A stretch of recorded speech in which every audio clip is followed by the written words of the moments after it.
নমস্কার বন্ধু, আমি গৌতম। আজকের মুদিখানার ব্যবসা নিয়ে কথা বলবো। আর আমার চ্যানেলে নতুন হলেই চ্যানেলটাকে অবশ্যই সাবস্ক্রাইব করে নেবেন আর ভিডিওটা পুরো লাস্ট পর্যন্ত দেখবেন। তাহলেই ব্যাপারটা বুঝতে পারবেন যে মুদিখানা ব্যবসা কীভাবে ট্যাগেল দিতে হয় এবং ভালো না খারাপ। মুদিখানা ব্যবসাটা যে করবে কিংবা করে রেখেছো কিংবা করবে পরিকল্পনা করছো, আদিও ব্যবসাটা কি ভালো, আদিও লাভ আছে, আজকের এই ভিডিওতে আমরা জানতে পারবো। মুদিখানা ব্যবসার খারাপ দিক সব থেকে বড় জিনিস কি জানো তো? গ্রামে যদি তুমি ব্যবসা করো, ধার বাকি অবশ্যই পড়বে। আর পুঁজি যদি তুমি ধরো 1 লাখ টাকা পুঁজি নিয়ে লেগেছো, তোমার ধার বাকি দিতেই হবে। যদি ধার বাকি তুমি না দিতে পারো, তাহলে তোমার মুদিখানা দোকান চলবে না। বিশেষ করে গ্রামে, গ্রামগঞ্জে। বাজারের দিকে হলে কোনো সমস্যা নেই, কিন্তু গ্রামগঞ্জে যদি তুমি মুদিখানা দোকান করো, বাকি তোমার দিতে হবে। আর সব থেকে বড়ো জিনিস কি জানো, খারাপ দিকটা একটা আছে, মুদিখানা দোকানের লোক গিয়ে বদনাম করে বেশি। এই মালটা খারাপ, এই আলু পচা, এই ডিম পচা, এই পচা। এসব মাইন্ড নিলে হবে না, এসব মাইন্ড ফ্রি রাখতে হবে। যে যা বলে বলুন, সবসময় ভালো বলে যেতে হবে। এটা তো অবশ্যই, তুমি তো আর ডিমের মধ্যে ডিমের পেটি আনবে, ডিমের মধ্যে আর তো ঢুকবে না। আর আলুর বস্তা নিয়ে আসবে, আলু পচা হলে আলুর বস্তার মধ্যে তুমি তো আর ঢুকে আসোনি। এটা হতে থাকে, ওটা কোনো ব্যাপার না।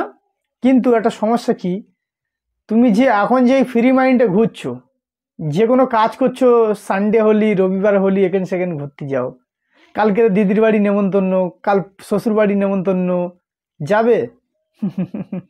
মুদিখানা দোকান হলে যেতে পারবে না। এবেলা গিয়ে ওবেলা ছুটে আসতে যাবে, কিচ্ছু করার নেই। কম্পিটিশনের বাজার। তুমি যদি একবেলা দোকান বন্ধ রাখো, পাশে দোকানে খদ্দের চলে যাবে। এ একটা বিশাল সমস্যা। মানে সুখ শান্তি আস্তে আস্তে ধীরে ধীরে, মানে সুখ পাবে কিন্তু শান্তি পাবে না মুদিখানা দোকানে। পয়সা আছে কিন্তু তুমি যে অ্যাশ আরাম জিন্দেগি পাবে না। পয়সা ইনকাম করতে পারবে কিন্তু অ্যাশ আরাম জিন্দেগি পারবে না। তুমি কোথাও গিয়ে দুদিনের জন্য ঘুরে আসার তোমার সেই সময় থাকবে না। শুধু কাজ আর কাজ, দোকান খোলো, দোকান খোলো, দোকান খোলো, দোকান খোলো, এই হচ্ছে সিস্টেম।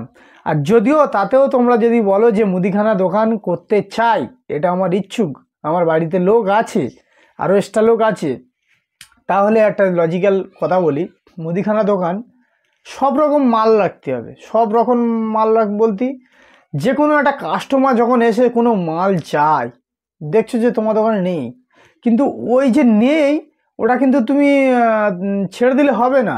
সেই মালটা কিন্তু লিখে রাখতে হবে যে না, নেই মানে হচ্ছে এই মালটার চাহিদা অবশ্যই আছে। তোমাকে ক্যালকুলেশন করতে হবে যে মাসে এই মালটা কি সপ্তাহে এই মালটার জন্য লোক কজন আসছে। 4-5 জন যদি আসে, তাহলে অবশ্যই সেই মালটা এনে রাখতে হবে। তার জন্য কি করতে হবে, যে মালটা থাকবে না সেই মালটা কি করতে হবে, পেন দিয়ে লিখে রাখতে হবে।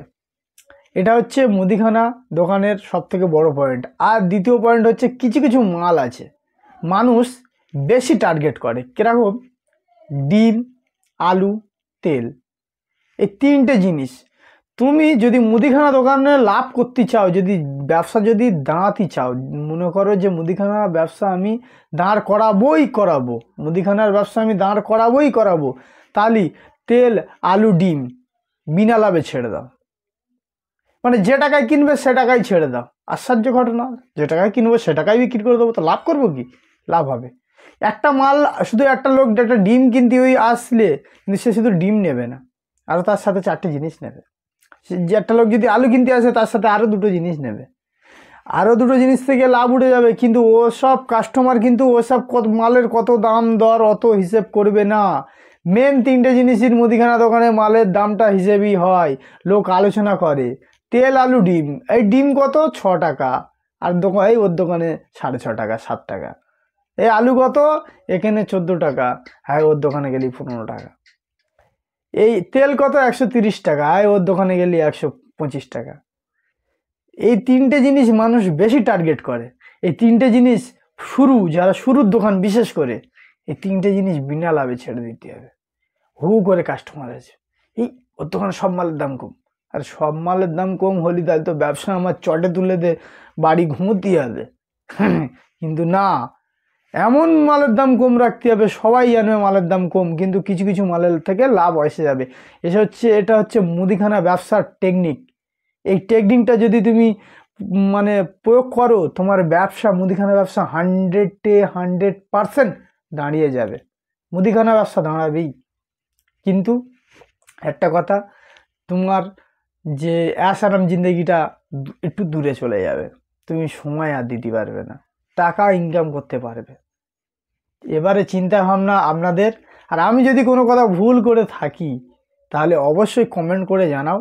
আর কোন ব্যবসাটা আপনাদের পছন্দ মনে হয় যে এই ব্যবসা আমাদের একটু নলেজ দরকার হলে ভালো হয়, এই ব্যবসা ঠিক হবে কি না, তাহলে অবশ্যই কমেন্ট করে জানাবেন। সেই ব্যবসা নিয়েই আমি ভিডিও একটা নিয়ে আসবো, ভিডিও তৈরিও করব। আপনাদের সঠিক ইনফরমেশান দেওয়ার জন্যে আমি রেডি আছি। ধন্যবাদ, ভালো থাকবেন। আর আমার চ্যানেলে নতুন হলেই চ্যানেলটাকে সাবস্ক্রাইব করে নেবেন। নমস্কার।